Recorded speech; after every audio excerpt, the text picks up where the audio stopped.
Using Workday for performance reviews is a straightforward process that helps managers and employees track and evaluate job performance. To begin, log into your Workday account and navigate to the Performance Management section. First, identify the type of review you want to initiate, such as a quarterly or annual review. Select the correct review type and choose the employee you want to review. Workday will guide you through the review process, which typically includes setting goals, providing feedback, and evaluating performance. When setting goals, be specific and align them with company objectives. Use the SMART criteria to ensure goals are measurable, achievable, relevant, and time-bound. For example, instead of setting a goal to improve sales, set a goal to increase sales by 10% within the next quarter.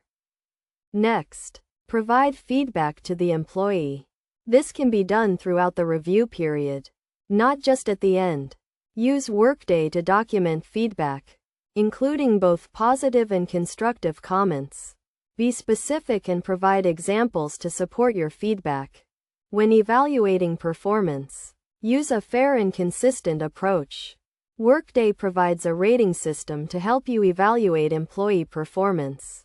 Consider the employee's achievements, challenges, and areas for improvement when assigning a rating.